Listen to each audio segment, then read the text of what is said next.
Welcome to the first episode of Easy Style with Sammy, y'all. I am so pumped. This is a project that I'm so excited about, and I can't wait to introduce you to some of these amazing people that I've crossed paths with that have just inspired me and shaped me. My name is Sammy Mulhern, and I'm your host, and I'm excited for today's episode with Sarah Cook. She is my cousin. She is a fellow entrepreneur. We work on a lot of projects together, and I have just known her story from growing up with her and being able to hear and see all of the amazing things that she has done in her life. And I knew you needed to hear about them too. I kind of embarrass her a little bit later in the episode, singing her praises, so make sure you listen for that. But I'm really excited for her to share with you her story on how she went to medical school and then pivoted and ended up not being a doctor. So I think it's a really great story to remind us, and that no matter the path that we're on, if it doesn't feel right and it doesn't sit right, then it might not be right. And we might want to really challenge and push ourselves to do something different, and that's okay. We are the creators of our own world, and the only thing we owe to anybody is just to ourselves to be happy and to do the things that we love. So I'm so excited about this first episode. So let's get started with it. Welcome to Easy Style with Sammy. I'm your host, Sammy Mulhern.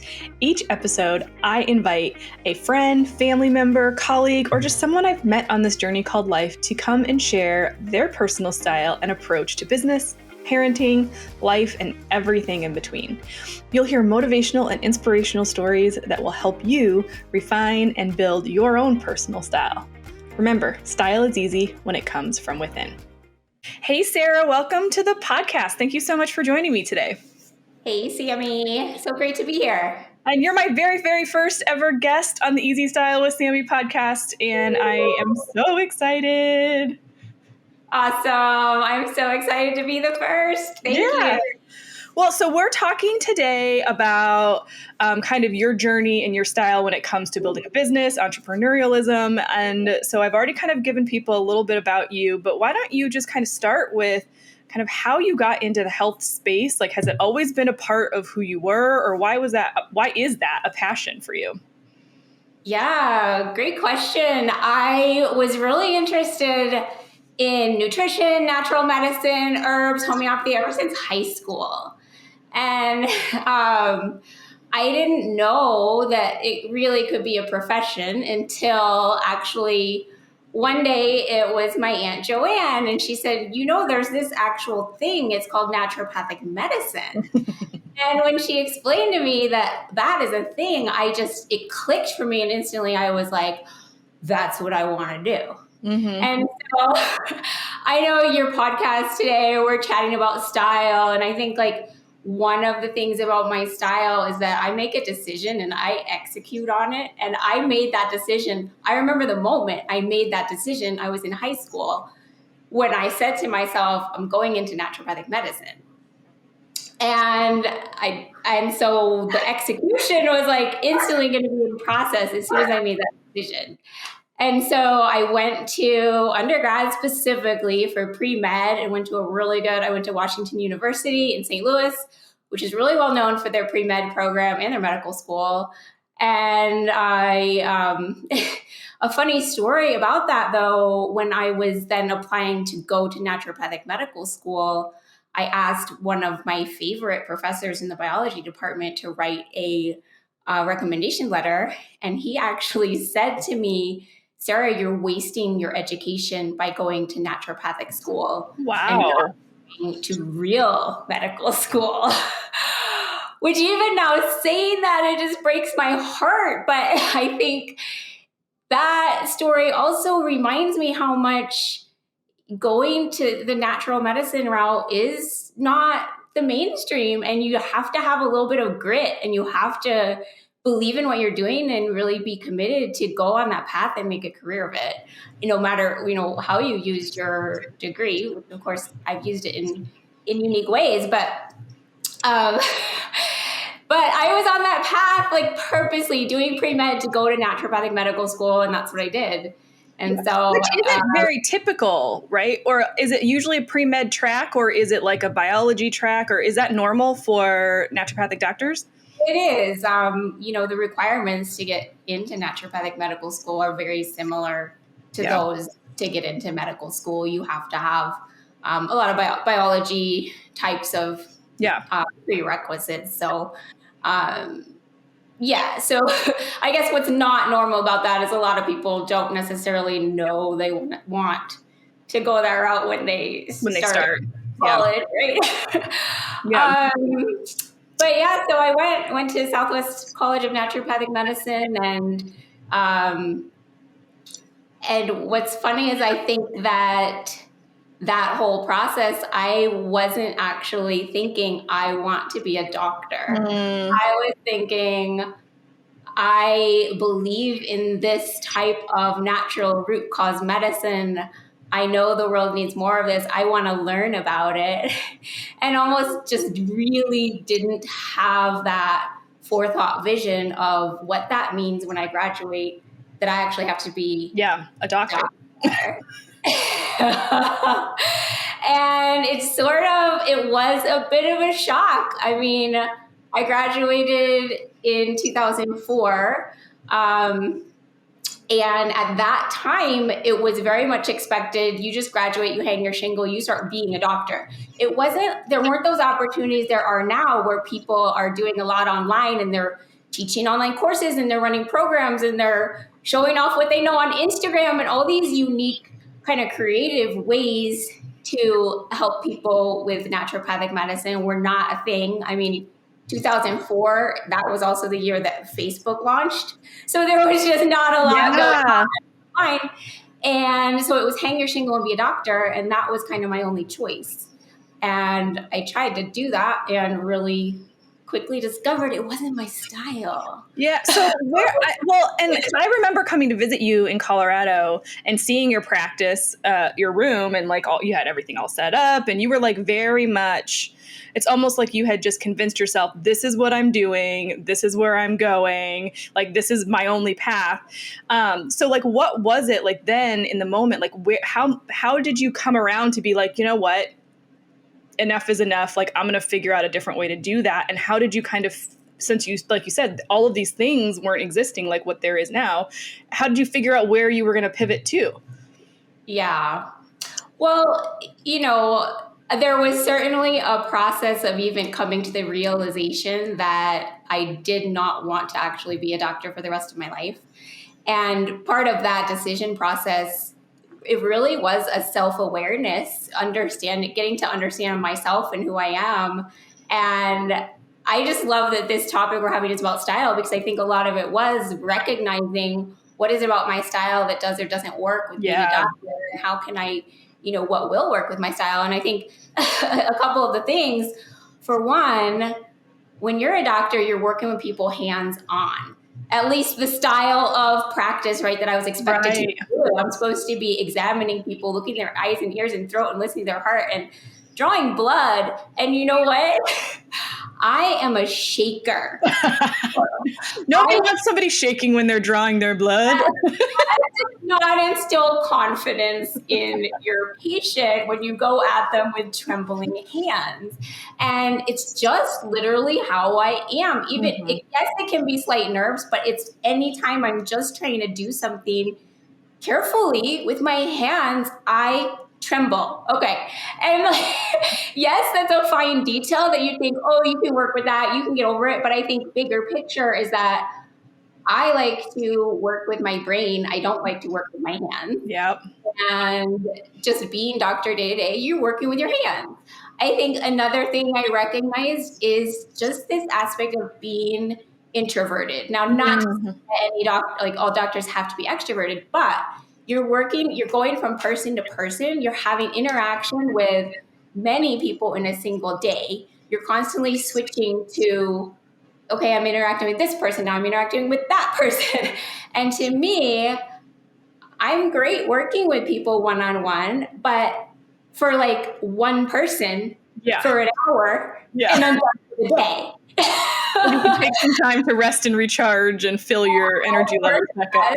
I work just by myself with little snippets of working with, interacting with people. And so that sort of needing to interact with people throughout the day, constantly shifting, constantly changing, all of that was a real drain on my energy. Mm-hmm. And just recognizing like, oh yeah, I mean, I actually don't, it doesn't feel good to me. Yeah. So a lot of things, and actually, I guess there is one other thing that stands out about being a doctor that was hard for me is how unpredictable everything is. Oh, That you interesting. never know, first of all, what's going to walk in the door, but also you never know how they're going to react to the treatment you give them. Like everything is very much, you never know what's going to happen next. Yeah. And I don't like that. It's really interesting that you say that, because when I look at doctors, my experience with doctors across a plethora of fields, like they're so analytical and almost like controlling. So it's almost like maybe that control side of things is like like the kind of the pendulum swing of like, well, I'm going to control absolutely everything I possibly can because I can't control this. But I've never thought about it in that standpoint of you can do your best work, but you have no idea what the outcome is going to be because everybody's different. Absolutely. And one of my dearest friends who is a practicing naturopathic doctor, she thrives on that unpredictability. And she thrives on the most difficult cases or the most scary cases, really. To me, that would be scary. Yeah. Is this person going to go into the hospital, or am I going to be able to keep them out of the hospital? And to her, it's this sort of adrenaline rush that she thrives on it. Yeah. And to me, I'm like, hide my head under the pillow. And I don't want to deal with that. I'm going to have a breakdown. Yeah. So I think, there are these different kind of personality styles that work with different professions. And I went into naturopathic medicine because I believe in root cause medicine. But the actual practice of being a clinician just really wasn't my style. And so I thought, you asked, well, how did I make that transition? And I pretty much spent a summer just kind of, what do I want to do? Thinking of all the possibilities. For example, I could be a pharmacist. It's like, I have all this medical knowledge, and as a pharmacist, I don't have to always be interacting with people. And as a pharmacist, it's more predictable, right? I can work with my brain and not my hands. So I had all these ideas of what I could do, but pharmacy, no, that was against kind of the whole point of everything about medicine, right? And so I had this idea of writing, and one of the things was I noticed my colleagues, other NDs who I knew from school and stuff, one thing were struggling with creating their content. And at that time, there wasn't all this kind of online marketing, but blogs were a thing mid-2000s. Everybody thought they needed a blog. And that I saw as an opportunity. Yeah. And so just starting with some colleagues and friends I knew, I started writing their blog articles for them, like ghostwriting. It would go out in their name, right? I just writing behind the scenes. And I just started feeling out like, what are those opportunities for writing where I can still use all of this knowledge and education?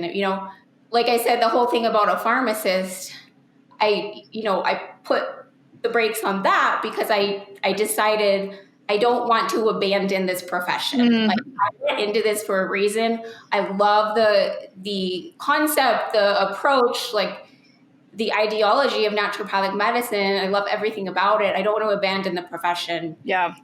And just finding a way that I could still be a part of the profession, support it, kind of help get the message out to more people about what is naturopathic medicine in a way that really tapped in more to my inherent skills. And So was writing something you've always enjoyed, or was that something you kind of discovered and just leaned into and found out it was a passion of yours? It is. I mean, I have always enjoyed writing. I did writing competitions in 7th grade and things like that. I mean, but I think I never really saw it as an option for a profession. I never thought of that until until that moment in time of figuring out what are different ways that I can use my naturopathic knowledge.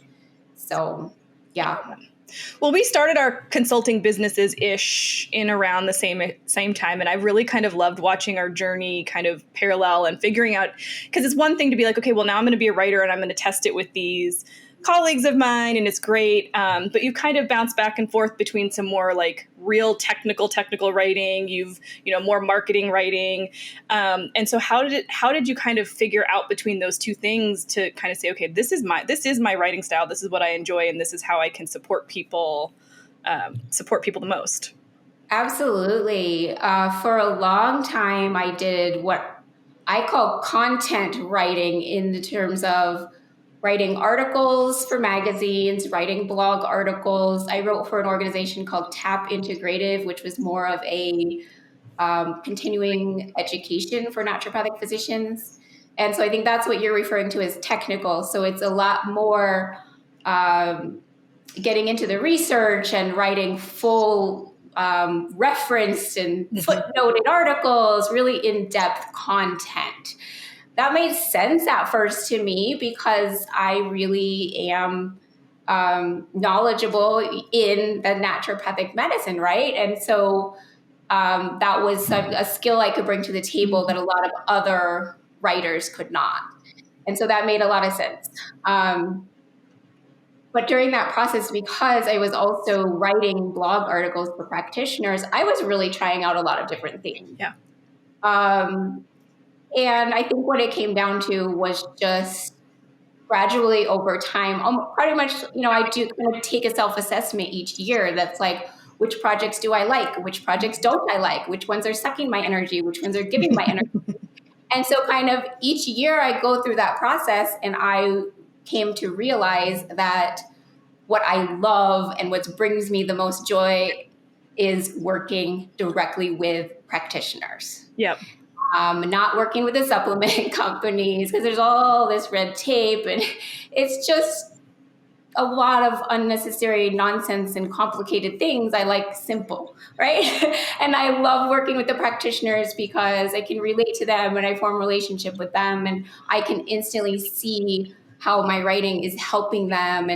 And so I think it's just this ongoing process of which types of projects do I like, do I not like. Now, in that, like focusing on, okay, I want to help the practitioners directly. What has happened certainly over even just like last 5 years, there's been such a dramatic shift in what types of content they need to help market businesses, right? At first, it really was all blog. Well, then that became not enough. Great, you have wonderful articles, but is it helping you bring in more patients? No, not unless you also have an amazing website, and you also have a free lead magnet, and you also have email sequences in place, and you're also nurturing your new email subscribers so that they'll become patients. And so there's all of these aspects more of the sales copywriting that I saw they needed. Yep. In order to actually for my writing and my words to help them grow their businesses. And so with that, I started looking around of like, well, how can I learn how to do that type of writing? And that's when I discovered Storybrand, which is... And I want to stop you. I'll let you explain what Storybrand is here for a second. But I remember distinctly the moment that you called me and you were like, I found it. Yeah. And I was like, what? You're like, it all makes sense. I found this program. It's Storybrand. It's amazing. Like, it's really fun. I think as you like work through these journeys to like find that alignment, you're like, this is aligning everything I've been doing with everywhere I want to go. And it's perfect. And it has been like where you've been on this journey so far. So I'll let you explain it. But that memory is like seared into my brain. Like that was a similar moment when I was like, oh, there's a thing such as naturopathic medicine. Yeah. Execute. I'm going there. Right? Oh, there's a thing, Storybrand, execute. Yep. I'm going there. Like, that's what I do. And yeah, Storybrand was definitely one of the pivotal moments. But yeah, it gives us a framework to get clear on marketing message. It gives us framework for copywriting. I have become obsessed with frameworks and formulas. I love organizing things. And Storybrand gives us a very organized way to organize our words and our messaging. And I think that's part of why I love it. But Storybrand is what kicked me into being able to write those types of copywriting that actually sell. So the way I explain it is the blogs and the articles, the educational stuff, that's content writing. It's to inform and educate and be helpful. Copywriting is to sell, to get people to take action and to sell. And those two types of writing, they're actually really different skill set that you have to learn. Those two types of writing, they work very well together. And so I love that I'm able to do both types of writing. But I think it's helpful for people to understand that not all writers who do the content writing know how to do the sales type of copywriting and vice versa. But I love the writing of the websites and the sales pages and emails promotions, because that's when you see the return on your investment. Yeah, 100%. I sent out this email and then all these people signed up for my thing or whatever it is. Yeah. So would you say now that you've kind of really honed in, now you've got wellnesswriter.com, you've got all these amazing templates, like, is it really fun to look back at like where you made that decision in high school saying, I want to study naturopathic medicine, to like reflect on all of the steps and the things that you've done to get you to where you are now and like feeling just like you're 100% in the zone? It's kind of cool, but isn't everybody's life like that? I mean, but here's what I would say where you don't give yourself enough credit, because I think, yes, when we reflect back and we see how far we've come, like, it takes courage to make some of those changes that you made throughout your journey. Like, it takes courage to listen to ourselves and say, does this feel good? A lot of people would say no, and then insert a whole list of excuses. I think it takes a lot of courage to say, no, this doesn't feel good or right, and I'm going to explore what this will be for me. And I think that's why I really wanted to share your story, because it's like, oh, I went to medical school. I can't not be a doctor. Like, that seems crazy, right? Or I went to law school, or I did this. I can't not do that thing that I've been trained to do for all these years. So that's why I think your story is so powerful. Yeah. But you're also very humble, so you're you know. I don't know. I'm probably making you very uncomfortable right now. Okay, well, we'll move on. What I'll say is, what piece of advice might you give people, like, even if it's how to ask for support with your loved ones when you're challenging yourself, or like how to really kind of look inward, like what types of things might you suggest people do if they're in a space where they know they need to make a change? Figure out who you are and what you want. It's all self-awareness. I think the more that you can understand your own style, again, like what you feel good doing, what brings you joy, it's getting in touch with that. Because I mean, if I had been able to do that before I went to Washington University pre-med, it's like, if I had had that self-awareness back when I was 18 years old, then maybe I wouldn't have gone all the way through naturopathic medical school. Like, I would have found a more direct path, right? Like, I'm not saying that, I mean, I think that everything I have done has happened for a reason and all of that, but it has been becoming more aware of who I am and what I want that has allowed me to, I think, make each decision as I go to bring me more towards a business that I love and a life that I love. Yep. I love that. I think that's great. Well, we're going to ask some rapid fire questions that I'm wrapping every single episode up with. Some of them which you've already answered, but we'll go through them real quick. There's only 5. But where is your go-to place for personal development or to learn and get more information? Instagram. I'm just kidding. I was not expecting that response. Personal development, that I love personality tests. One of them that I love is the Enneagram, and there's a book by Ian Cron called The Road Back to You. If you're just learning about the Enneagram, I think that's really helpful for kind of self-awareness, self-development. And I have just been introduced to the concept of human design as a personal development tool, which I'm so excited about learning more about, but probably can't speak too knowledgeably about that right at this moment. Complex, yeah. You already answered this, but are you an introvert or an extrovert? Oh, that would be introvert. I've learned the term with COVID, an extroverted introvert, which I realized is what I am. Like, this is cool for me, but then, like, if I go to a conference, I need to go rest for like a week. Yeah. What's one thing that's on your goal list for the next year that you're excited about, either personal or professional? For me, 2023, I'm focusing on connection. So I really just have a goal of connecting with more, especially other business owners, entrepreneurs who are also helping the health and wellness professionals, maybe in a little different ways than I am. And just really interested in more making those connections and collaborations, because I think that way, that's just the best way to serve our people. I love that. Yeah. What is one piece of advice that you've gotten from someone that stuck with you?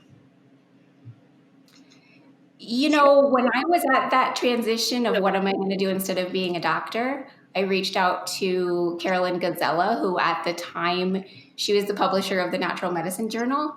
And she said, well, Sarah, if you want to get into writing, the best thing that you can do is just start to write. And I think that was true in that situation, but I think that is true for anything you want to do in your life. You have to try it out. You have to have that real life experience to know if it fits you. And, you know, to get good at it, you really have to get into the trenches and do it. So I feel like that was such solid advice that stuck with me, and probably was pretty big in getting me to where I am now. That's awesome. Yeah. What is one non-negotiable in your life? I'm going to say exercise. I think I do so much mental work that exercise, I gotta have that, move my body and just don't think about anything. And I think that helps let everything rattle out in my brain as I just move my body. So that's pretty huge. I gotta move my body every day. That's good. I love that. Well, Sarah, if people want to connect with you more, just hear more of your story, learn more about you and all the amazing things that you do, how do they do that?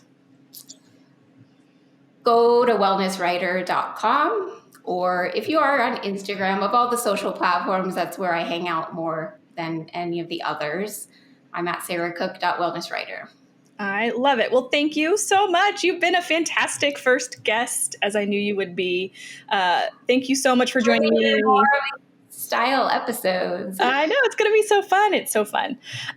We will have all of the resources and other things that Sarah mentioned in this podcast in the show notes. Thank you so much for being here, Sarah. Thanks, Sammy. Bye. Thank you so much for taking the time to listen to this first episode. You can check out the show notes at easystylewithsammy.com/1, and that's SAMI. We'll have all of the resources and things that she mentioned in this episode linked up there. But if you would be so kind, please make sure to give us a good old review on Apple Podcasts so that we can get this podcast out to even more people. If you liked what you heard here, you liked this story, please give us that review, and we will be back next week with another great story for you to hear. I love interviewing all of these amazing people on their impact and the impact they make on other people and just the good humans that we have in the world around us. So if you know of somebody whose story has inspired you, or you have a story you think our listeners would love to hear, email me, podcast@easystylewithsammy.com. Again, that's SAMI. I'd love to meet them and share their story on a future episode of this podcast. For now, we'll see you in the next one.